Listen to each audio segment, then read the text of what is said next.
राधे राधे।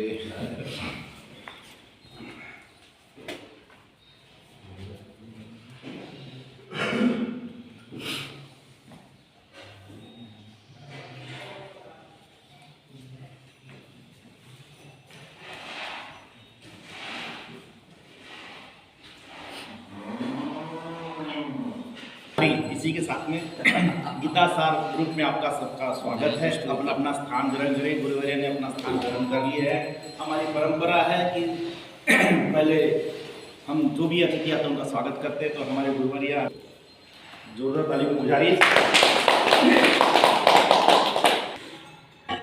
ब्रह्मानंद परसुगतम केवलम ज्ञानमूर्ति गंधादिकं गगनसदृशं तत्त्वमस्यादिलक्ष्यम् एकं नित्यमेवलवचनं सर्वस्य साक्षिभूतं भावात्मकं सद्गुरुं नमामि।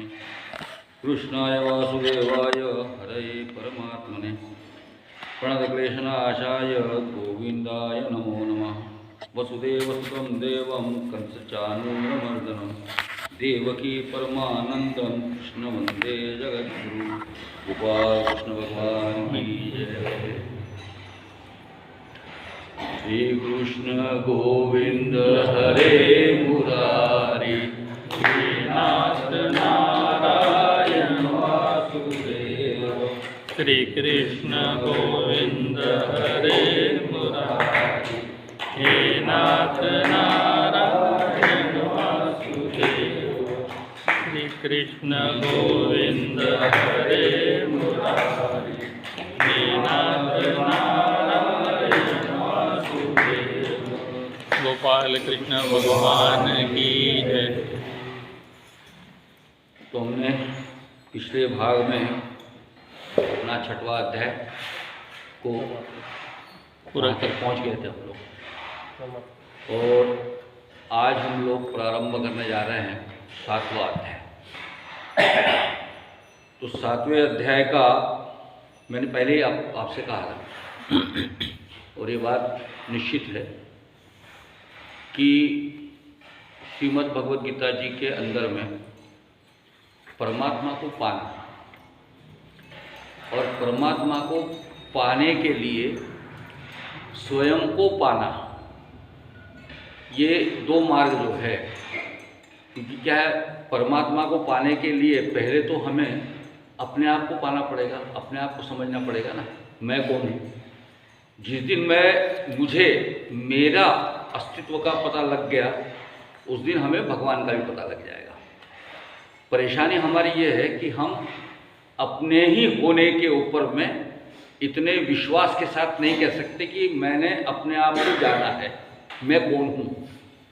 और जो जाना है हम लोगों ने, वो भी हमारा जो भ्रम है, वो भी हमें इतने सालों में पता नहीं चला कि हम किस भ्रम में जीते हैं, कि हमें जो पता है मैं हूँ वो कौन है। तो इसको पहले जानने की आवश्यकता है। तो भगवान इसमें कहते हैं 7वें अध्याय में, इस मार्ग पे जाने के लिए ये निश्चित रूप से है कि 3 मार्ग है भगवान को जानने के। एक तो कर्म मार्ग है, एक भक्ति मार्ग है, एक ज्ञान मार्ग है। तीनों मार्ग का विवेचन भगवद गीता जी में किया हुआ है। अब ये 6वें अध्याय तक के हम लोगों ने कर्म मार्ग का कार्यक्रम, कर्म मार्ग को समझने का प्रयत्न किया। और वैसे इस कर्म मार्ग के ऊपर में सबसे बढ़िया अगर बुक किसने लिखी हो तो बाल गंगाधर तिलक की गीता रहस्य है। मराठी में है, मैं हिंदी का मालूम नहीं मुझे, लेकिन वो मराठी में मैंने पढ़ी है। बड़ी गहरी किताब है वो, बहुत बड़ा खंड है वो, जो उन्होंने वो मंडाले के जेल में दीवारों के ऊपर में पेंसिल से, वो जो कोयले से बनी हुई पेंसिल से उन्होंने लिख कर फिर गवर्नमेंट को उन्होंने, वो ब्रिटिश गवर्नमेंट को मांगा उन्होंने किताबें, कागज, उसके ऊपर लिखते उन्होंने वो गीता रहस्य लिखी। और न जाने कितने फिर उनको किताबें भी मुहैया की गई। उनका सारा जो विषय है, जो गीता रहस्य है, उनके अंदर में सारे जर्मन फिलोसोफर जो थे, मैक्स मुलर वगैरह वगैरह, कांट, हेगल, इन लोगों के रेफरेंसेस है। इन लोगों ने जो अभ्यास किया है, यानी बड़ी मजा यह है कि हमारे धर्मशास्त्र के सारे जो किताब है वो किताबों का संशोधन हमारे यहाँ जिन लोगों ने किया वो शायद वो ऐसा नहीं बता सके हैं, जिन्होंने भी किया होगा, जो साधु सन्यासी हुए वो सब लोग। क्योंकि जानकारी में आया हुआ पहला बड़ा ग्रंथ जो है वो 1200 में जो लिखा गया था वो ज्ञानेश्वरी मराठी में, ज्ञानेश्वर माऊली ने गीता का अभ्यास किया मराठी में और उनके हिसाब से सिंपल मराठी में लोगों तक पहुंचाया। उसके बाद नहीं देखा किसी का ऐसा गीता के ऊपर में। फिर स्वामी विवेकानंद जी है, उन्होंने अभ्यास किया। स्वामी जी ने जो भगवत गीता का अभ्यास किया, उपनिषदों का अभ्यास किया, वो सारे करने के बाद में उनके बारे में उनकी सारा जो साहित्य पढ़ो तो समझ में आ जाता है कि उन्होंने भी बहुत मेहनत की। लेकिन हमारे इस धर्मशास्त्र को बहुत मैक्सिमम तरीके से अगर किसी ने अभ्यास किया है तो जर्मन फिलोसोफर्स, और कभी कभी लगता है कि जर्मन फिलोसोफर भी जो थे ना, उनको भी जो ज्ञान मिला ना, वो ज्ञान बेसिकली हमारे भारतीय तत्वज्ञान और भारतीय विचार के साथ जुड़े हुए होने के वजह से मिला। क्योंकि मैंने जितना अभ्यास किया उसके हिसाब से मुझे लगता है कि प्राचीन काल 5000 साल पहले जब वेद बने, उपनिषद की निर्मिति हुई होगी, वो एरिया पूरा इंग्लैंड से लेके तो जापान तक के जो पूरा पोर्शन ना, वहाँ पे जो भरतवर्ष, भरतखंड अपन बोलते हैं, यानी भरतवर्ष जो प्रार्थना करते हैं ना, भरतवर्ष भरतखंडे जम्बूद्वीपे आर्यावर्ते, ऐसे हम लोग प्रार्थना में बोलते हैं। तो ये जो भरतवर्ष है, वो भरतवर्ष बोले तो पूरा वहाँ से मुझे इंग्लैंड से लेके तो पूरा जापान तक के जो भूभाग है, ये भूभाग में पूरा जो विषय था, उसमें जो विचार था, वो मैं तो कहता हूँ कि अफगानिस्तान जिसको बोलते हैं ना, वो भी अफगानिस्तान शब्द तो बाद में बना, आवाहन स्थान है। बड़े बड़े यज्ञ जो राजस्व यज्ञ युधिष्ठिर के काल में हुए हैं, वो यज्ञ के लिए जितनी जगह चाहिए वो जिस एरिया में है, वो गांधार अफगानिस्तान इस एरिया में, तो वो पहले अपना ही एरिया था, हुआ करता था। वहाँ पे ये सारा विचार निर्माण हुआ और ये विचार के बाद जैसे जैसे बदलाव होते गए, फिर जैनिज़्म आया, उन्होंने एक अपना कंसेप्ट बताया। उसके बाद फिर व्यास जी ने फिर से बताना शुरू कर दिया। उसके बाद आदि शंकराचार्य जी ने, फिर बौद्धिज्म, ऐसा बहुत सारा परिवर्तन होते गया। लेकिन ये उन लोगों ने जो अभ्यास किया वो बाल गंगाधर तिलक जी के गीता रहस्य में पढ़ने लायक है, और उन्होंने टोटल कर्मवाद को प्रश्रय दिया, और वो आवश्यक भी था। क्योंकि उस समय जब अपने आज़ादी का संघर्ष चल रहा था, आज़ादी का संघर्ष, उस संघर्ष में लोग तैयार नहीं हो रहे थे। यानी यूँ समझ लो 1900 में 1857 का पहला गदर हुआ। 1857 में पहले बार सेना उठ खड़ी हुई, बहादुर शाह जफर के नेतृत्व में, रानी लक्ष्मीबाई, तात्या टोपे, ये सारे खड़े हो गए। वो फेल हो गया 1857 में।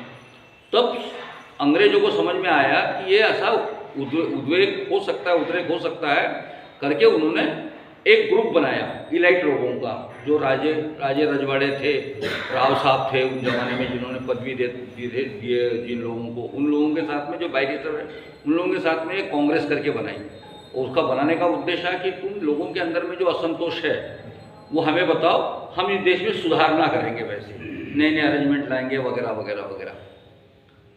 1900 के बाद, मतलब लोकमान्य तिलक जी के बाद पहले बार ऐसा हुआ कि उन्होंने कहा कि ये सब बातें बेकार है, सुधारना उधारना।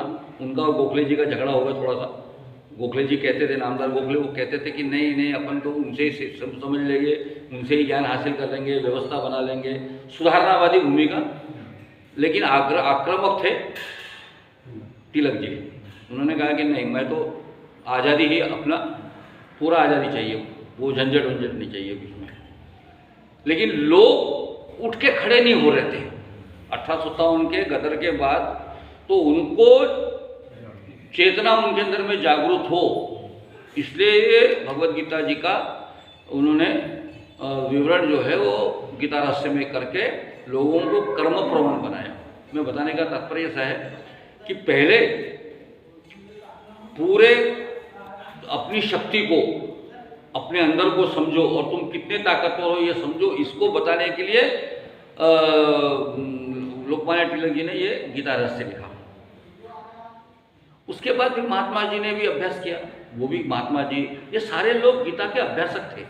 महात्मा जी ने, उनका भी प्रबंध मैंने पढ़ा, तो उन्होंने कर्म प्रवणता से अलग अनासक्ति योग जो है उसका विचार ज़्यादा किया उन्होंने। अनासक्ति योग कि अपने अंदर का कोई भी भाव जो है वो अपनी इच्छा, अपनी कामना, अपना, उनके ऊपर में गौतम बुद्ध का भी विचारों का जरा ये था। गौतम बुद्ध ने कहा था कि सबसे बड़ी दुख का अपना जीवन जो है उसका मूल दुख है, और दुख का कारण जो है वो अपनी कामना, तृष्णा कहते थे वो। ये 4 आर्य सत्य जो है उनमें से ये दूसरा आर्य सत्य जो है, उन्होंने कहा कि नहीं, जितना ज़्यादा आकांक्षा है, कामना, इच्छा, इसका विचार हमारे ऊपर में जितना ज़्यादा रहेगा उतना हमारे ऊपर हम दुख में रहेंगे। यही विचार महात्मा जी ने कहा करके अपनी इच्छाओं को कम से कम रखे, अपनी आवश्यकताओं को कम से कम रखे, और लोग जो ऐसे है, जो ऐसे लोग है जो बहुत दुखी है, अपने तकलीफ़ों के अंदर में पड़ते, उनको समझने के लिए हमको उनके जैसा सोचना पड़ेगा, बनना पड़ेगा। इसलिए महात्मा गांधी जी ने ये पूरे देश के अंदर में जो लोग भूखे नंगे कंगाल ऐसे थे, उनको अपने साथ, मुझे अपने मन के साथ उनको जोड़ने के लिए फिर उन्होंने खुद कपड़े नहीं पहने, एक धोती छोटी सी और एक अपना गमछा डाल दिया।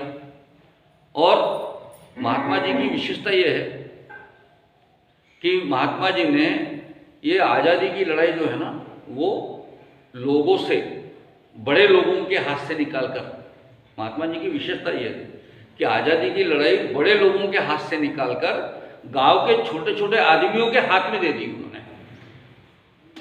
उनके वजह से लोग इसके अंदर में जुड़ गए। फिर वो घूमते थे, 3rd क्लास के डिब्बों में घूमते थे, पैदल घूमते थे, तो जो ज़्यादा से ज़्यादा लोगों तक घूमे, इसलिए लोग से उठ के खड़े हुए और जिसका माहौल आगे बना। तो महात्मा जी ने भी गीता जी का अभ्यास करके उन्होंने अनासक्ति भाव लाया, क्योंकि यानी उनके पूरे चरित्र के अंदर में ये महत्वपूर्ण है। सत्य का आग्रह था, उन्होंने सचमुच जो बोला। हालांकि उनके सारे विचारों के प्रति अनेक लोगों को अनेक संदेह हो सकते हैं, लेकिन उनके इस काम को हम लोग अलग नहीं हटा सकते कि उन्होंने सामान्य व्यक्तियों को इस आंदोलन के अंदर में जोड़ा। तो इसलिए कर्म का महत्व तो है, और कर्म के साथ साथ जो है अनासक्ति भाव, जिसे निष्काम कर्मयोग का नाम भगवान ने दिया है अपने 6 अध्याय के अंदर में, 6 अध्याय के अंदर में दिया। और इसके साथ ये 6 अध्याय के अंदर में जो निष्काम कर्मयोग, कर्मयोग मतलब क्या है कि तुम कर्म करो, कर्म इसलिए भी करो कि उसके बगैर तुम रह नहीं सकते। एक भी क्षण बगैर कर्म के तुम नहीं रह सकते। यानी पिछले बार में मैंने कहा था कि कभी कभी सोचो कि मैंने सोचा, ऐसा हम सोचते हैं कई बार, बोले ना कि मैंने सोचा, मेरे दिमाग में मैंने लगा। लेकिन सोचो कि मैंने सोचा ये शब्द जो है ना वो आधा सत्य है। मैंने सोचा, प्रयास करो, मैंने उसका उदाहरण बताता हूँ। कभी हम लोगों ने प्रयास करके देखा कि मैं नहीं सोचूंगा, तैयार करो कि आज मैं नहीं सोचूंगा, और ये हो नहीं सकता कि बगैर सोचे आप रह नहीं सकते। जब सोच जो है, मैं नहीं सोच सकता, अगर ये नहीं सोच सकता तो सोचना कैसे सोच सकता हूं? तो सोचना भी हमारे हाथ में नहीं है। तो क्या होता है हमारे अंदर में, सही शब्द क्या है कि मेरे अंदर में सोच आई, मेरे अंदर में सोच आई। तो ये सोच आना भी मेरे हाथ में नहीं है, आती है। वैसे हमारे शरीर के अंदर में, जैसे तय करो कि मुझे आज प्यास लगनी चाहिए, नहीं कर सकते। प्यास जब उसे लगेगी तब आएगी ना, वो लगेगी तब आएगी। तुम्हारे वजह से प्यास क्या आ सकती है? भूख भी तुम्हारे मर्जी से नहीं आती, यहां तक कि नींद भी तुम्हारे मर्जी से नहीं आती। नींद भी मैं सोचता हूं कि भाई मैं सो जाऊंगा 10 बजे, आप कितना भी सोचो नींद आएगी नींद आएगी, नींद नहीं आती है। लेकिन जब आती है तो आपको भी पता नहीं चलता कब आई, आपकी जानकारी में नींद नहीं आई, नींद आई आपकी जानकारी में नहीं है। तो अपने शरीर के अंदर में ये बहुत सारी चीजें हैं जो हमारे वजह से नहीं होती, और बाकी शरीर के अंदर में भी सारी चीजें जो है सब अपनी मर्जी से कर रहे हैं। सांस अपने हिसाब से चल रही है, दिल अपने हिसाब से धड़क रहा है, समझे कि नहीं? और आप जो भी खाना खाते हो, खाना खाने के बाद में भी रात में खाना खाया तो आपके इस पूरे इंडस्ट्री जो है, अपनी जो इंडस्ट्री है, इंडस्ट्री में खाने को पचाने का कार्यक्रम अव्याहत चलते रहता है। वो उसका अपना काम करते रहता है, उसको रोक नहीं सकते कि आज मैं खाना तो खा लिया लेकिन पचाने का काम कल करना नहीं बता सकते, वो करेगा ही करेगा अपना काम। तो ये सारी चीजें जो अपने आप होती है, तो ये कर्म जो है वो अपने आप होते हैं। लेकिन इसलिए कर्मयोगी कौन? फिर कर्मयोगी कौन? कर्म तो अपने आप से होते हैं, जो कर्म हो तो उसका फल भी अपने आप मिलने वाला है, बगैर फल के तो कर्म भी नहीं है। लेकिन जो व्यक्ति अपने लिए कोई कर्म करना या मेरे लिए कोई सोचना, इसके बजाय दूसरे के बारे में सोचना, दूसरे के आंख के आंसू पोंछना, दूसरे के लिए मदद करना, इसे कर्मयोग कहते हैं। कि इसके अंदर में क्या होता है? दूसरे की मदद करना। ये कब होता है? जब मेरे अंदर में अपने लिए स्वार्थ का कोई विषय नहीं है। माँ घर में जब खाना बनाती है तो ये सोच कर थोड़ी ना बनाती है कि आज मैं बड़ा छक के खाना खाऊंगी, अपने लिए नहीं सोचती। यहाँ तक कि अगर लोगों को खिलाने के बाद में अगर घर में कोई मेहमान भी आ गया और उसके अपने लिए अगर बचा हो तो कई घरों में दूसरे माँ को पूछ लेना, माँ बताएगी नहीं कभी, लेकिन बहुत बार जो बाहर से कोई आया उसको खाना खिलाने के बाद अगर कुछ थोड़ा सा भी बचा होगा ना, वो खा के वो पानी पी लेगी, संतुष्ट हो जाएगी।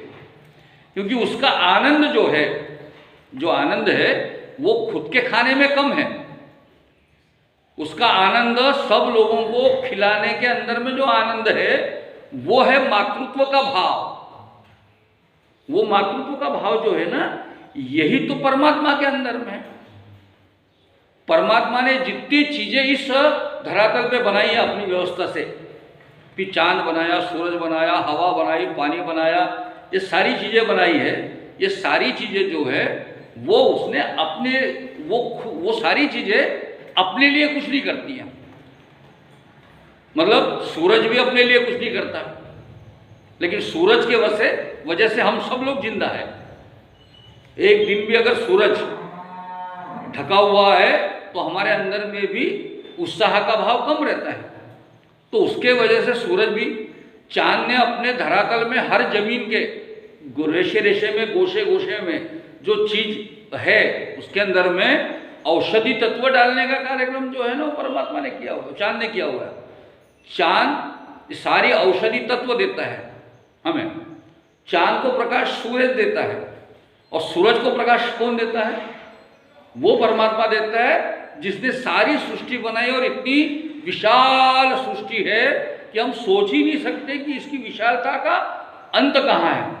इसका ना आदि पता लग सकता है ना अंत। ये पूरे ब्रह्मांड का पता नहीं। अभी भी बड़ी बड़ी हर्बल टेलीस्कोप, बड़ी बड़ी टेलीस्कोप, यहाँ तक के कि अंतरिक्ष में एक टेलीस्कोप का स्टेशन बना के वहाँ से ढूंढा जा रहा है कि अपने इस अंतरिक्ष की सीमा रेखा कितनी है, पता नहीं चल रहा। अभी तो एक आकाशगंगा, अभी आकाशगंगा के क्लस्टर पता लग रहा है कि क्लस्टर्स है, न जाने कितने क्लस्टर का पता लग रहा है कि 2, 4, 5 मिलके आकाशगंगा है। और हर बार किसी नई आकाशगंगा का पता लगता है तो हम लोग नाम दे देते, हमारे साइंटिस्ट लोग, और वो आकाशगंगा के बारे में पता लगा देते कि वो आकाशगंगा है। और अभी तक ये नहीं पता, समझेगी नहीं, कि आकाशगंगा है। आकाशगंगा जितनी है, करोड़ों करोड़ों आकाशगंगा, मतलब एक आकाशगंगा में अब्जो सूरज है, ऐसी अब्जो आकाशगंगा है एक ब्रह्मांड में, और एक ब्रह्मांड एक है क्या ये नहीं पता। मतलब यहाँ तक कि कृष्ण ने, अपन जाएंगे जब 11वें अध्याय के अंदर में जाएंगे जब विश्वरूप, तो उसमें एक बड़ा सुंदर शब्द है कि ये मेरे एक रोम के ऊपर में एक एक ब्रह्मांड है, ऐसे परमात्मा बताते हैं अपने को, एक रोम के ऊपर में। तो इतना बड़ा जो काम है परमात्मा ने जब किया है, वो खुद अपने लिए कुछ नहीं कर पाया है ना। उसने जो जो सारी चीजें बनाई हैं वो भी अपने लिए कुछ नहीं कर रही है। तो सारी सृष्टि जब किसी दूसरे का विचार करती है, तो अगर हम सृष्टि के अंदर में हैं तो हम लोगों ने भी किसी दूसरे का विचार करना चाहिए। अगर हम लोगों, मैं तो ये कहता हूँ कि परमात्मा, हम सब लोग सामान्य लोग हैं, हम लोगों को परमात्मा को प्राप्त करना बहुत दूर की कौड़ी है, बहुत दूर की कौड़ी है। हम सामान्य लोग हैं, जीवन में अपने अपने सारे झंझटों में फंसे हुए लोग हैं, हर रोज़ के झंझट के अंदर फंसे हुए, कोई धंधे के अंदर फंसा है, कोई स्कूल कॉलेज में पढ़ता है, अपने पढ़ाई के अंदर में फंसा हुआ है, सब लोग। तो हमारे पास तो, हम तो योगी है नहीं, संत भी नहीं है, हम केवल प्रयास कर सकते हैं कि सज्जन बने। हमारे हाथ में इतना ही है कि हम सज्जन बने, इससे आगे संत बनने की प्रक्रिया बहुत दूर है। हम में से कुछ लोग होते हैं संत बनने के लिए, समझे कि नहीं। तो उसके लिए 3 चीज़ आवश्यक है। एक तो हर दूसरे व्यक्ति के अंदर में परमात्मा का भाव देखना, ये एक। दूसरा, कोई भी अपने मन में आकांक्षा आसक्ति न रहकर कर्म करो, समझे कि नहीं। और तीसरा, सृष्टि के अंदर के जो सारे चक्र है, सृष्टि जिस चक्र के साथ घूमती है, उसके साथ में अपने आप को जोड़ना, उसके हिसाब से। वो नियमित है तो हमने अपने जीवन में नियमितता का आग्रह धरना चाहिए। हम लोग, प्रॉब्लम हमारी ऐसी है कि हम कोई भी काम कभी भी करते हैं। मैं तो कहता हूँ कि खाना खाने का समय, देखो आपको बताता हूँ मैं, अपना भूख लगने का भी सिस्टम जो है ना, उस भूख लगने के भी सिस्टम है। हर 3 घंटे 47 मिनट के बाद हमारा शरीर कुछ न कुछ अंदर में मांगता है, क्योंकि उसके अन्न के ऊपर में पचाने के लिए जो पाचक रस डालने पड़ते हैं, वो पाचक रस जो अपने अन्न से तैयार होते हैं, अन्नात् भवन्ति भूतानि, अन्न से जो तैयार होते हैं, वो पाचक रस, वो ग्लैंड्स में, जो ग्लैंड्स होती है ना, जो अन्न पचन करने वाले सलाइवा गैस होता है, पेट में होता है, इसके अंदर में जो पाचक रस होते हैं, वो पाचक रस वो अन्न के ऊपर में डालने के लिए जो जमा होता है, बूंद बूंद बूंद बूंद बूंद जमा होते होते वो ग्लैंड से स्वेलन हो जाती है, और वो स्वेल होने के बाद में, फूलने के बाद में, वो खुद मैसेज भेजती है कि भैया कुछ तो खाना खिला भाई, मुझे ये डालना है, उसके ऊपर में डालना है। और फिर हम लोग करते नहीं, अभी घर में जाने का टाइम नहीं है, अब मैं पढ़ाई कर रहा हूँ तो मैं क्या करूँ, अभी समय नहीं, बाद में खा लूँगा। फिर 1 कप चाय पी लेता हूँ, फिर मैं 1 कप चाय पी लेता हूँ, भूख लगी है, वो इंस्ट्रक्शंस आ रहे हैं कि तुम कुछ तो भी खाओ, फिर भूख खा रहा है। तो वो अगर वो उतना, देखो किसी भी मशीनरी के अंदर में अगर उसकी 3 टन का अगर कैपेसिटी है, उसके अंदर में 1 टन का माल अगर हम लोग कर रहे हैं, तो वो खराब हो रही है मशीन। करके आवश्यक है, जितना आवश्यक है उतना उसको मिलना चाहिए, नहीं तो वो बाकी चीज़ खराब करेगी। इसलिए हर चीज़ का एक नियम है। भूख भी लगती है तो पर्टिकुलर टाइम लिमिट के अंदर में लगती है, तो उस समय हमने कुछ तो भी सॉलिड खाते रहना चाहिए। और उठने का कार्यक्रम है, जागने का कार्यक्रम है, किसी को समय देना है।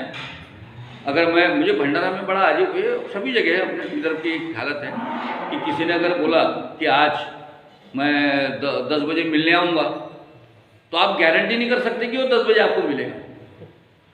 वो 10, 11, 12 बजे। अच्छा, मुझे भी बड़े अजीब है, कोई आदमी बोलता है आता हूँ आपसे मिलने के लिए, 10, 11 बजे आ जाऊँगा ना। अरे 10, 11 बजे आऊँगा, एक तो 10 बता यार, 11 बता, और वो पूरे 1 घंटे का समय तो ऐसा 1 सेकंड में बता देता है, 1 सेकंड में ख़त्म कर देता है पूरे घंटे भर का समय। 10, 11 बजे आऊँगा। पहले लेकिन मैं एक कार्यक्रम, मेरे जीवन का एक सूत्र बना है कि अगर किसी ने मुझसे कहा कि मैं 10 बजे आऊँगा, तो मैं 9:55 को जरूर पहुँच जाता हूँ। मेरा प्रयास रहता है कि 9:55 को जरूर पढ़ूँ। मुझे हम यहाँ पे आते हैं, मुझे हमारे मुतल साहब के आशीर्वाद से उनका सही में उनका जो ड्राइवर भी है बड़ा सटीक है। वहाँ से यहाँ आते बराबर घड़ी देखता हूँ मैं तो बराबर 7:27 भी हम लोग यहाँ रहते हैं। कितना परफेक्शन है। तो जीवन का ये जो परफेक्शन है, अगर ये हमारे जीवन में हम लोग करें, ये 3 चीज़ें, एक तो जीवन के समय का परफेक्शन, 2 कोई भी मन में अपने लिए भाव न रखते हुए जीवन जीना, और तीसरा लोगों के अंदर में, दूसरे के अंदर में परमात्मा तत्व है ये मान के उसके प्रति अपने मन में प्रेम भाव रखना, इसको कहते हैं निष्काम कर्म और कर्मयोग। तो ये जो योग है, ये योग जो है परमात्मा ने 4थे अध्याय में बताया। ये योग तो मैंने विवस्वान को बताया, सूर्य को बताया। भाई देखो, यानी परमात्मा कहते हैं कि ये सारा योग तो मैं बता चुका हूँ सब लोगों को, और उसने व्यवस्थित मनु को बताया। यानी सब लोगों ने ये जो बताया है वो ये बताया है कि तू सही समय पे काम कर, सही परिप्रेक्ष्य में परमात्मा को देख, और अपने लिए अपना स्वार्थ का विचार न, यही बताया ना योग। तो ये योग के साथ में ये सारी चीज़ें चले।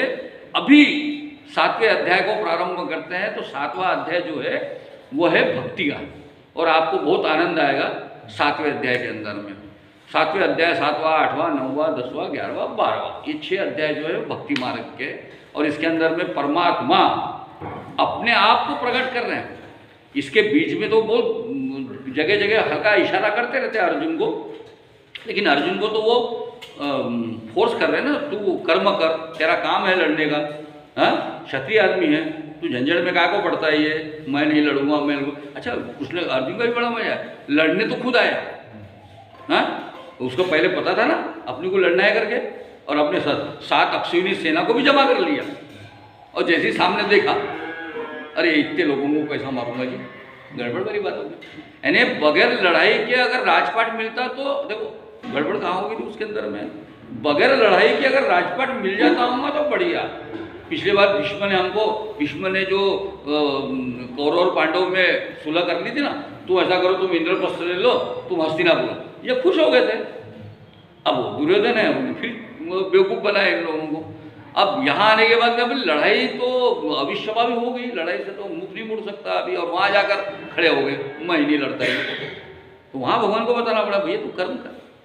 और वो सारा योग पूरा समाज सिखाकर उन्होंने यहाँ पे 7वें अध्याय तक, 6वें अध्याय तक तो बता दिया सारी चीज़ें।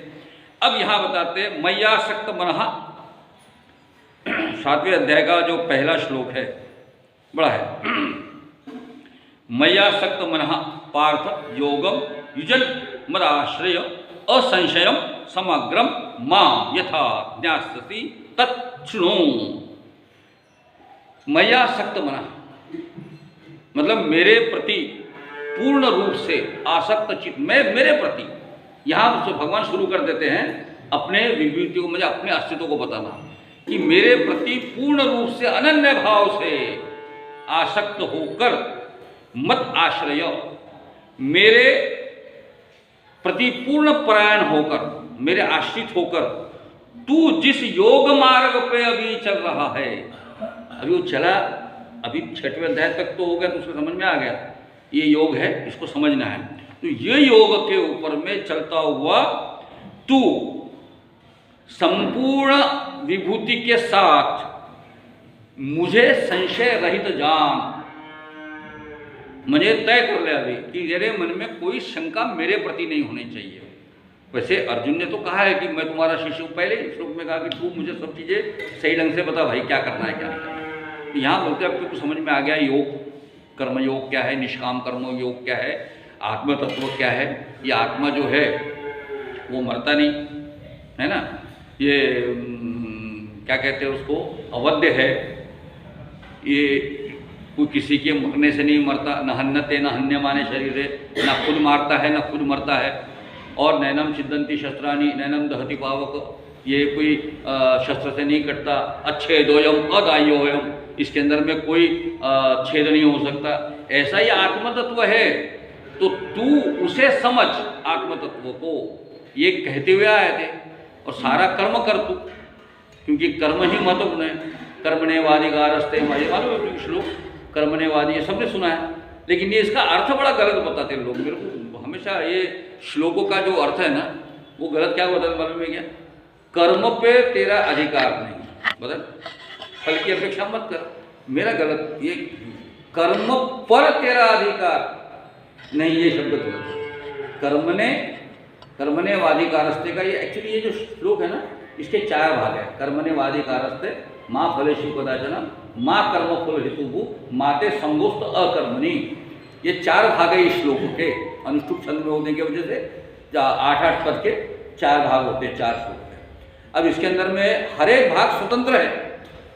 कर्मणे वाधिकारस्ते माँ फलेषु, तो कर्मणे वाधिकारस्ते इसका मतलब क्या है? कर्मणि एव अधिकारते, ऐसे 4 शब्दों का ये शब्द बना हुआ है कर्मणे वाधिकारस्ते। इसका मतलब क्या है? कर्मणि एव, तो कर्मणि प्रत्यय होने की वजह से इसके अंदर में तो आता है, इसमें मुझे कर्म में तेरा अधिकार है, कर्म पर तेरा अधिकार है, ये शब्द थोड़ा गलत है, अलग है, थोड़ा सा शब्द फर्क, थोड़ा सा क्या है? कर्म पर मेरा अधिकार, तो कर्म पर अधिकार मानना मतलब ये अहंकार का विषय आ जाता है। कर्म पर मेरा अधिकार नहीं है, तो कर्म पर अधिकार नहीं, तेरा कर्म में अधिकार है।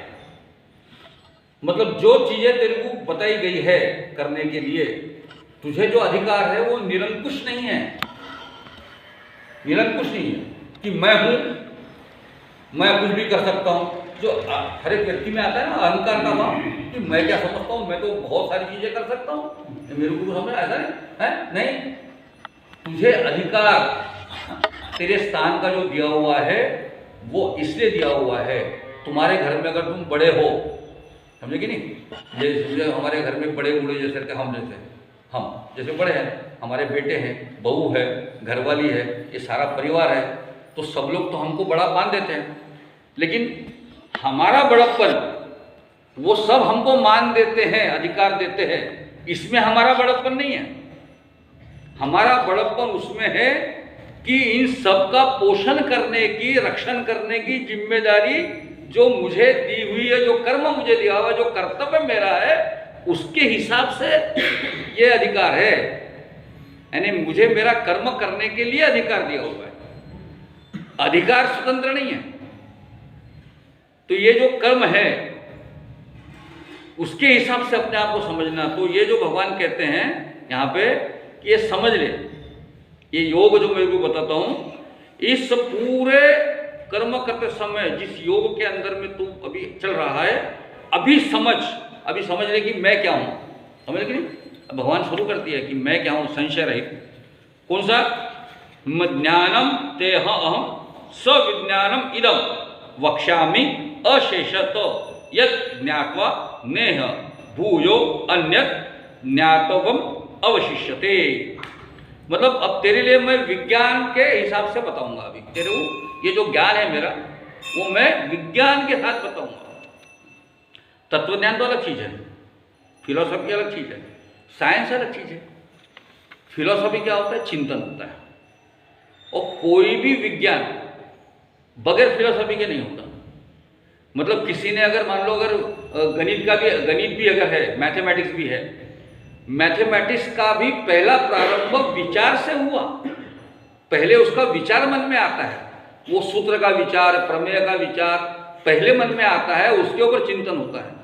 यानी आइंस्टाइन ने जो लॉ ऑफ रिलेटिविटी का ही, उसका कैलकुलेशन पहले उनके दिमाग में आया, फिर उन्होंने कागज पे लिखना शुरू किया, कोई हिसाब करना शुरू कर दिया।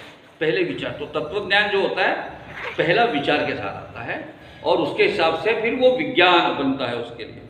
और एक बार ये तू विज्ञान के सहित इस फिलॉसफी, एक ज्ञान को सविज्ञान, इसके साथ अगर तू समझ लेगा तो वक्ष जो मैं कहता हूँ अशेषत, इसके बाद में कुछ भी शेष नहीं रह जाएगा, समझने के लिए, जानने के लिए नहीं रहेगा। क्योंकि मैंने जब भी कहा ना, कई लोग है, लेकिन कभी कभी कोई संत महात्मा, हम सब लोग हैं, हम में से कोई एक आध बार कोई आदमी सज्जनता से आगे बढ़ता हुआ, समझे कि नहीं, सज्जनता से आगे बढ़ता हुआ थोड़ा साधुत्व की तरफ जाएगा, साधुत्व की तरफ, साधुत्व पूरा हो जाएगा तब जाके संतत्व की तरफ जाएगा।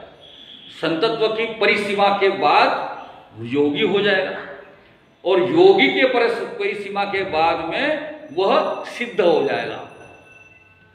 जब वो सिद्ध हो जाएगा तब वो समाधि अवस्था में सहजता से जा सकता है।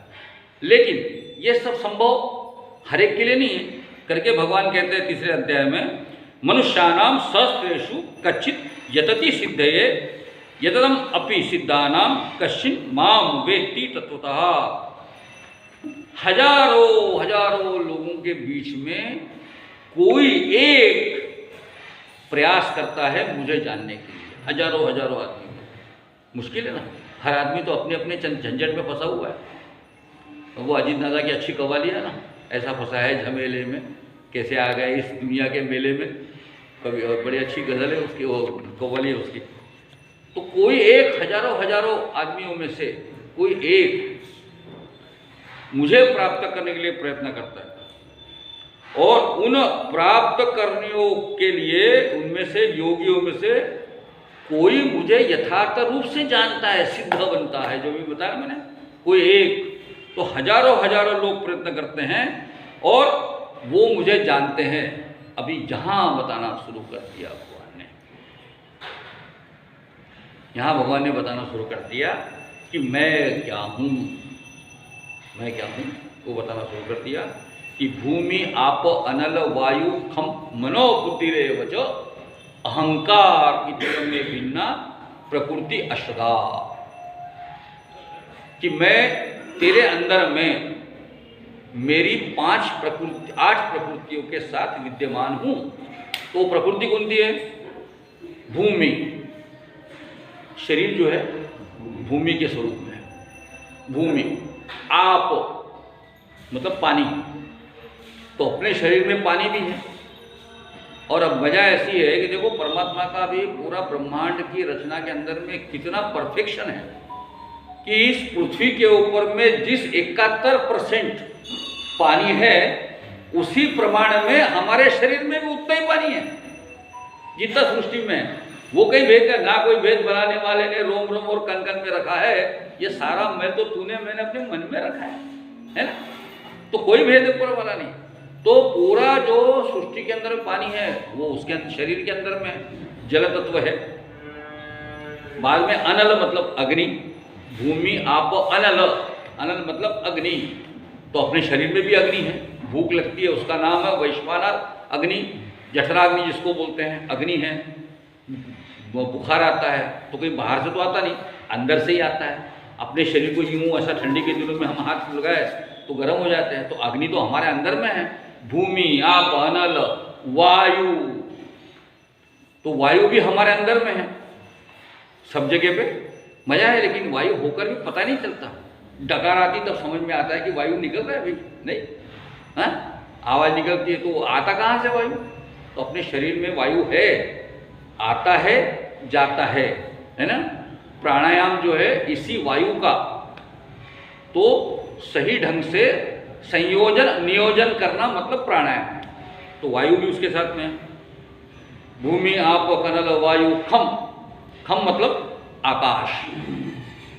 तो आकाश क्या है? तो आकाश भी हमारे अंदर में है। अब सोचो आकाश, आकाश कितना विस्तीर्ण है, नहीं? यहाँ से लेके वहाँ तक के कहीं उसका आता पता नहीं चलता कितना है। यानी ब्रह्मांड के ऊपर में जितने रॉकेट ऊपर चले, जितने गए अंतरिक्ष में गए, उनको भी इसका छोर कहाँ पता लगा जी? आकाश का। उनको भी ऊपर आकाश ही दिखता है जितने भी ऊपर जाओ, है ना। तो आकाश इतना विस्तीर्ण है, तो हमारा मन भी कितना विस्तीर्ण है सोचो। आज मैंने अगर आपको बोला क्या तूने बॉम्बे में वो मेट्रो सिनेमा के पास में, इतना बोलते बराबर आपका भी दिमाग पट से बॉम्बे और पट से मेट्रो सिनेमा में के बाद चले जाता है बगैर टाइम खराब किए, है याद देते बराबर। मैंने बोला अमरावती जाना है तो आपके दिमाग में फट से अमरावती आ जाता है। तो ये सारा सोच जिसके अंदर में है मन का, वो सारी चीज़ें आकाश के अंदर में है। तो भूमि आप अनल वायु खम मनो बुद्धिरेव। और ये जो प्रकृति है मन और बुद्धि और अहंकार, अब गड़बड़ बड़ी बात है यहाँ पे। भगवान कहते हैं कि अहंकार भी तो मेरी प्रकृति है ना। अहंकार मेरी प्रकृति है। और हमसे कह रहे और अर्जुन से कह रहे थे भैया अनासक्त हो जा, अहंकार छोड़ दे, निर्ममो निरहंकार, ऐसापन, यानी अजीब बात है ना। मेरी प्रकृति मैंने दी हुई है, अहंकार मेरी प्रकृति है, अब तू इसे छोड़, बराबर है ना। मेरे और तेरे बीच में फर्क तो अहंकार का ही है। अहंकार मेरी प्रकृति है, मैंने तेरे अंदर में डाला क्योंकि तुझे आदमी बनाना था। आदमी बनाने के लिए आवश्यक है कि तेरे अंदर में कुछ, जैसे भाई ऐसा है कि सोना तो परमात्मा है, सोना तो परमात्मा है, लेकिन सोने को अगर गहना बनाना होगा तो बगैर उसके अंदर में अशुद्धि डाले, कुछ खोट डाले, बराबर है, बगैर खोट डाले गहना नहीं बनता। और जितना ज़्यादा डिजाइन वाला गहना बनाओ उतना ज़्यादा उसके अंदर में खोट डालनी पड़ती है। परमात्मा ने आदमी बनाया, सुंदर आदमी बनाया, समझे कि नहीं, और इतना सुंदर बनाया कि उसके अंदर में खोट डाल दी ना इतनी सारी, तो वो खोट है, वो अहंकार, सबसे पहली खोट वो है। और वो अहंकार के वजह से आदमी अपने आप को सबसे तुर्लमखा मानता है ना। अजय उसको समझ में नहीं आता कि ये परमात्मा, इस पूरे ब्रह्मांड की रचना करने वाला व्यक्ति जो है, इसने कई कई युगों से, मुझे स्पेस कितना है, ये कब से ब्रह्मांड है इसका हिसाब नहीं मालूम अपने को। ये ब्रह्मांड कब से है, आकाश कब से है, सूरज कब से है, इसका हिसाब अपने को नहीं मालूम। अभी अपने को पता चल गया कि सूरज शायद 15 करोड़ साल पहले ये पृथ्वी बनी। अब 15 करोड़ साल पहले पृथ्वी बनी, सूरज कब बना नहीं मालूम, है ना, इसका हिसाब नहीं मालूम। लेकिन हम हमारे जीवन में इन्हें गिने 70, 75, 80 साल की उम्र, अब सोचो इस पूरे ब्रह्मांड की तुलना में और उसके समय के साथ तुलना करो तो हमारी उम्र पिद्दी क्या पिद्दी का शोरबा बोलते ना, क्या पिद्दी और क्या पिद्दी का शोरबा, ऐसा एक कहावत है, उससे नीचे हैं। फिर भी हर 2 मिनट में हम ये कहने से नहीं चुकते कि तू क्या समझा मेरे को, हाँ, तू क्या समझ रहा है अपने आप को, मेरे को देख, मैं तो ऐसा। अच्छा, ये मैं मराठी में पु ल देशपांडे की किताब पढ़ने लगे, वो असामी, वो किताबें कभी मराठी में पढ़ने का मूड हुआ तो पढ़ लेना आपने। तो उसमें हर आदमी का उन्होंने वर्णन किया है कि हर आदमी मैं कितने बार बोलता है। कहीं भी किसी से भी बात करो वो अपने बारे में बोलेगा, मेरा तो ऐसा हो, मैं तो ऐसा हूँ, मेरी आदत तो ऐसी है कि मैं किसी की मैं सारे समय वो मैं करते रहता है यार। लेकिन नहीं, वो बकरा भी कटता है ना तो वो मैं करता है ना, बकरा कटने के पहले और जो कटने के बाद उसकी हथेलियों को साफ करता है ना, तो उसमें से फिर तू ही निकलता है आवाज़। कभी सुना क्या आपने? मैं सब जगह घूमते रहता हूँ इसलिए मेरे को पता दिखाई सब जगह घूमता, अब सब जगह ढूंढते रहता हूँ क्या चीज़ है। वो मरने के बाद भी तू ही बोलता है, मरने के पहले मैं बोलते रहता है। तो जीवन भर आदमी बकरे के जैसा मैं करते रहता है, और ये सब वो अहंकार के चक्कर में है इतना। तो ये भूमि आप अनल वायु खम मनो बुद्धि रे वच अहंकार की में भिन्ना प्रकृति अर्थता। तो देखो ना, अपने शरीर के अंदर में अग्नि भी है, अपने शरीर में वायु भी है, अपने शरीर में जल है, इसलिए हमारी बीमारियां भी हमारे शरीर में आयुर्वेद ने ढूंढी तो 3 ही है, वात पित्त कफ। जल तत्व के साथ में कफ जुड़ा हुआ है, अग्नि के साथ में पित्त जुड़ा हुआ है, वायु के साथ में वात जुड़ा हुआ है। ये त्रिदोष जो है उसके साथ हम लोग जीना जी रहे हैं हम लोग। इसके साथ में गड़बड़ होगी तो गड़बड़ हो जाती है। और तीनों है सारे हमारे बीमारियों के मूल में अगर कौन है तो ये भूमि आप अनल, 3 चीजें जो शरीर में दी हुई है। और परमात्मा ने कहते हैं परमात्मा ये बीच में है, अजीब है ना, यानी आदमी को सारे झंझट में डालने का काम जो है वो परमात्मा करता है। सारी ये लोग सारी बुराइयां तू संभाल, और कहते हैं कि जैसे जैसे तू इसे छोड़ते जाएगा वैसे वैसे मुझे पाते जाएगा, है? कितनी अजीब बात है। और हमको भी यानी हमारी भी जो शरीयत बोलते ना लगी हुई है परमात्मा के साथ में, समझेंगे नहीं, परमात्मा के साथ में लगी हुई है। और परमात्मा बड़ी अजीब बात कर लेता है कभी कभी, ना दत्ते कश्चित पापम न चैवम सुकृतम विभुम। मैं किसी का पाप नहीं लेता, किसी की झंझट नहीं लेता, और किसी का मैं पुण्य भी नहीं लेता। बड़ी अजीब बात बोल दी भगवान ने, ना दत्ते कश्चित पापम, मैं किसी का पाप नहीं लेता। लोग भी है ना, अपन भी देखते हैं ना कि कोई अगर अच्छा काम हुआ तो कोई भगवान को थोड़ी बोलता, हमारे अहंकार के वजह से हम बोलते हैं कि मैंने मेरे बेटे को पढ़ाया, ये मेरे बेटे मेरे आने वाले बुढ़ापे का सहारा है, तो मैंने उनको लिए पढ़ाने के लिए बहुत मेहनत किया, कॉलेज में डाला, बहुत कुछ किया, ऐसा पिताजी भी कहते हैं। मैंने घर बनाया, मैं चुनाव में लड़ा, ऐसा लड़ा कि सबको मैंने हरा दिया, है ना। यानी कोई भी अच्छा काम हुआ तो मैंने किया। कोई ये नहीं कहता कि वो परमात्मा के वजह से हुआ, वो सब उसके वजह से नहीं कहता कोई। और कोई ये नहीं कहता गलत काम हुआ तो भी अगले ने धोखा दिया, धंधे के अंदर में नुकसान हुआ, सामने वाले ने बराबर काम नहीं किया, मेरे चुनाव में इसने गड़बड़ कर दिया, लोगों से पैसे खा गया करके मैं हार गया, वो ये भी नहीं कहता ऊपर वाला। तो ऊपर वाले ने ये तुम्हारे अंदर में ये भाव डाल दिया कि भैया तू ही सब कुछ करना, गलत भी तेरा और सही भी तेरा, समझे कि नहीं। लेकिन अगर अपनी शरीर परमात्मा से लगी हुई है तो हम लोगों ने क्या करना चाहिए, हम लोगों ने ये करना चाहिए, अच्छा भी तेरा और बुरा भी तेरा। यानी मैं तो अक्सर कर लेता हूँ कोई भी चीज़, और मेरे जीवन में इतने अनुभव आए कि मुझे तो लगता है कि मेरे जीवन में घटने वाली कोई भी घटना जो है ना, वो मेरे करे नहीं हो रही, उसको करने वाला कोई तो भी दूसरा है जो मेरे जीवन में घटना देता है, गड़बड़ करता है जो भी। इसलिए मैं ये इसके कहता हूँ, मुझे गड़बड़ भी अगर तुमने किया ना तो शायद कभी कभी मुझे मेरा अनुभव ऐसा है कि कोई चीज अगर परिणाम स्वरूप अगर हमें गलत दिखाई देती हो तो कभी बुरा मत मानना, परिणाम स्वरूप वो पक्के में अच्छे में होती है। यानी अगर मैं इस बार, समझे कि नहीं, इस बार अगर मैं पढ़ाई में फेल हो गया तो चिंता मत करना। मैं लोगों से अक्सर कहता हूँ, बच्चों से भी कहता हूँ कि अगर फेल हो गए तो ये मत सोचना कि गड़बड़ हो गई, फिर कोई जान देने की बच्चा चले जाता है, अरे झंझट मत कर। इसका मतलब ये वर्ष जो तेरा है, ये परमात्मा ने तय किया है कि इस वर्ष तू फिर यहाँ रहे। अगर धंधे में अगर कुछ गड़बड़ हो गई, कोई काम अगर नहीं सदा, तो ये मान के चलो कि तुम्हारा कुछ बुरा नहीं हुआ, लेकिन आदमी बड़ा गड़बड़ है।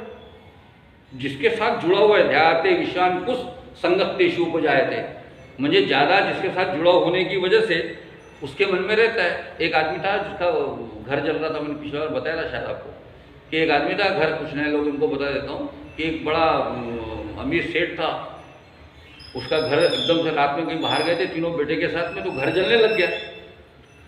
तो भागते हुए आए घर की तरफ देखते हुए, और हाय मेरा घर, हाय मेरा घर, हाय मेरा घर चिल्लाने लग गए, मेरा घर डूब गया, मैं बर्बाद हो गया। उसका एक बेटा आया, बाबूजी बोले रो मत, अभी कल इसका सौदा हो गया, बोला अपना किसी के आपने दिए घर को बेच दिया, बोले अपन ने। अच्छा आपने बेच दिए क्या? हाँ ठीक है अपना नहीं है, अपना नहीं, कोई मतलब नहीं अपना। तो ऐसा बड़े शांति से किसी दूसरे का घर जल रहा है, वैसे अपने घर को देख रहा है, कोई चिंता की बात नहीं, क्योंकि उसका नहीं है वो, है। इतने में दूसरा लड़का आता है, बाबूजी गड़बड़ हो गई, सौदा जो किए थे ना उसने कैंसिल कर दिया है, फिर नहीं ये घर बिका नहीं, अपना घर, अरे हाय राम। तो गड़बड़ यहाँ पे है। तो ये अहंकार के कारण, जुड़ाव के कारण वो आदमी जो अपना मान लेता है। मैं अक्सर कहता हूँ कि कोई भी तुम्हारा शरीर, मैं कोई वगैरह बस स्टैंड पे गया तो एक बस छूट गई, है ना। वैसे तो बसें काफ़ी रहती है नागपुर जाने के लिए, लेकिन छूट गई, कोई बस नहीं थी। तो मेरे बगल में एक आदमी खड़ा था, वो अपनी घरवाली को बहुत डांट रहा था, बहुत जोर से डांटा था, तेरे को समझ में नहीं आता, तुम तैयारी होने में तैयार कर रहे हो, महिला ऐसी होती है वगैरह वगैरह, मैं तेरे को बोला जल्दी चल नहीं रही। आदमी का अक्सर होता है कि कोई भी गड़बड़ हुई ना, उसके आज से भी हुई ना, तो दोष घरवाली के ऊपर डाल देता है, अक्सर बहुत बार होता है। फिर इसका बदला भी घरवाली कभी कभी लेती है, फिर हाँ ये भी करती है वो गड़बड़, तुम्हारे वजह से हुआ। तो बेचारी शांति, अच्छा वो सज्जन थी, और वैसे भी घर के अंदर में वो बाइक क्या बोलेगी ज़्यादा, वो चुपचाप खड़ी थी। मैं गया उसके पास, मैंने बोला तू चिंता मत कर, क्यों? बोला जो बस गई ना अपनी, जो अभी 10 मिनट पहले छूटी ना, मैंने बोला वो शाहपुर में जाके फेल होगी। मैंने बोला ऐसा है क्या? फेल होगी? आ जाओ, क्यों बात नहीं। फिर उसने अपने घर वालों को डांटना बंद कर। मुझे नहीं मालूम वो फेल हुई कि मुझे नहीं मालूम था। मैंने बता दिया, मुझे अच्छा नहीं लग रहा था कि अपने घर वाले को डांट रहा है, तो मैंने उनको बता दिया फेल हो गई। तो जैसे वो फेल हो गई वो शांत हो गया। तो कहने का तात्पर्य ऐसा है कि हम लोग ये समझ ले कि प्रकृति जो है भगवान की ये प्रकृति है, और ये प्रकृति जो है वो कैसी है, ये अपरा और परा। वो कहते हैं कि दो प्रकृति है, मेरी दो प्रकृति। अगला जो श्लोक है ना, अपरिमित अन्या प्रकृति विद्धि में परा, मतलब अपर एक प्रवृत्ति, एक परा प्रवृत्ति। तो ये सारी जो गलत चीजें हैं, जो भूमि आपनल के साथ में जो सारी प्रवृत्ति सीखे, जड़त्व है, सत्व गुण रजतम की, वो प्रवृत्ति जो है वो अपरा प्रवृत्ति है। और लेकिन जो जीव के अंदर में, तेरे अंदर में जीव तत्व है, जीवभूता महाभाव, जिससे पूरा जगत का धारण किया हुआ है, वो जीव शक्ति मेरे अंदर में, तेरे अंदर में नहीं है, प्राणियों के अंदर में है, पक्षी के अंदर में है, पौधे के अंदर में है, पेड़ के अंदर में है, सब जगह। क्योंकि जीव शक्ति तो सभी है। नहीं तो छोटा सा पौधा जो है वट वृक्ष, इतने से बीज जमीन में बोते बड़ा आम की इतनी सी कोई हमने जमीन पे पैदा की, और कोई को फोड़ के देखो उसमें कुछ नहीं निकलेगा, लेकिन उसमें से पेड़ निकलता है ना जी, इतना बड़ा। और न जाने कितने आम, एक कोई में से कितने आम देता है अपने आप को, पता नहीं। इसका मतलब जीवन उसके अंदर में है। तो ये जीव जो है, जो हरेक के अंदर में है, जिसने जगत का धारण किया है, वो मेरी परा प्रवृत्ति है। ये समझ ले, ये अपरा प्रवृत्ति और परा प्रवृत्ति, इसको समझ ले तो तुम आगे सही ढंग से समझ लोगे। और यहाँ से भगवान प्रारंभ करते हैं अपनी शक्तियों का वर्णन और प्रकटीकरण, ताकि उसके अंदर में निश्चित रूप से भक्ति का भाव जागृत हो, जो कि आने वाले काल में आप सबके अंदर में जागृत होने वाला है। हम जब जैसे जैसे आगे जाएंगे वैसे वैसे आगे जाएंगे। यहाँ पे मैं अपने आप को समाप्त करता हूँ। बेटे आप कोई भजन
स्वस्ति प्रजाभ्यः परिपालयन्ताम् न्यायेन मार्गेण महिं महिषाः गोब्राह्मणेभ्यः शुभमस्तु नित्यम् समस्तलोकाः सुखिनो भवन्तु समस्तलोकाः सुखिनो भवन्तु समस्तलोकाः सुखिनो भवन्तु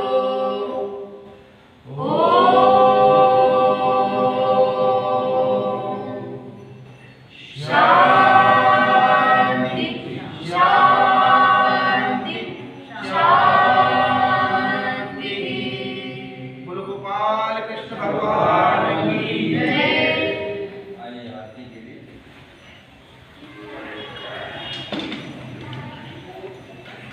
स्वामी जी ने वाह बहुत सुंदर आनंद आया।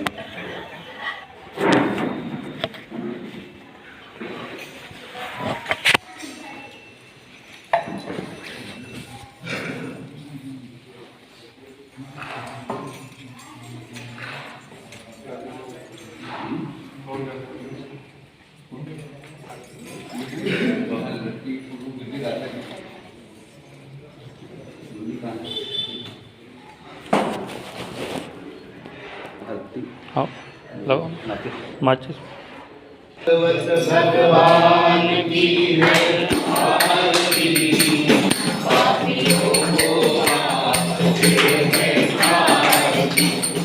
भागवत भगवान की है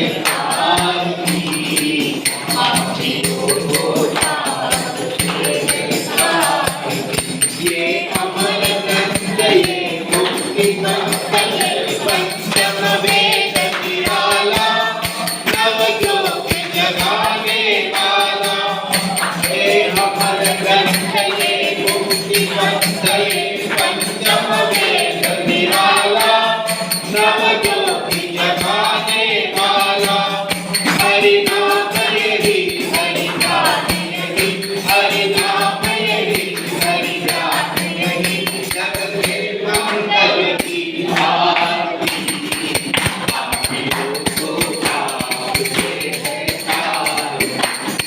भागवत भगवान की आरती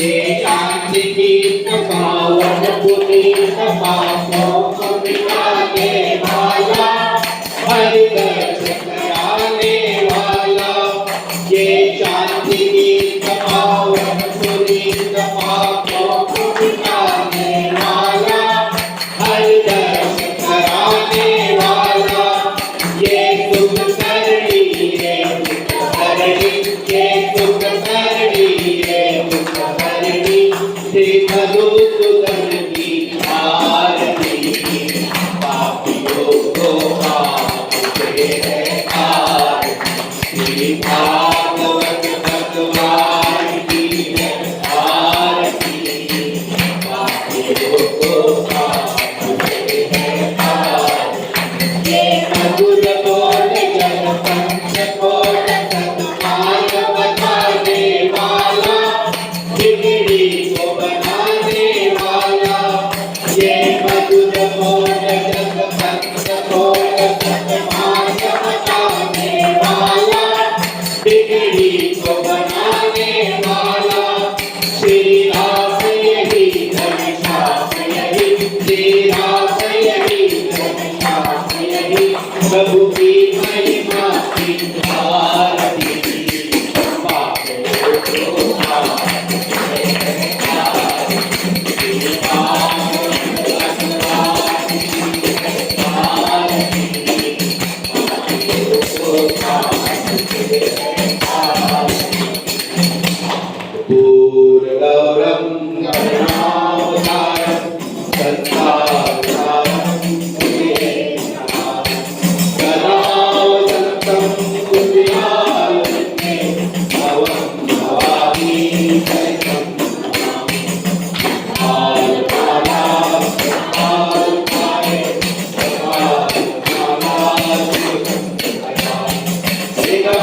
त्वमेव त्वमेव बन्धु सुखासुदेव त्वमेव विद्यायुः त्वमेव त्वमेव सर्वं त्वमेव बोलो गोपाल कृष्ण भगवान की जय।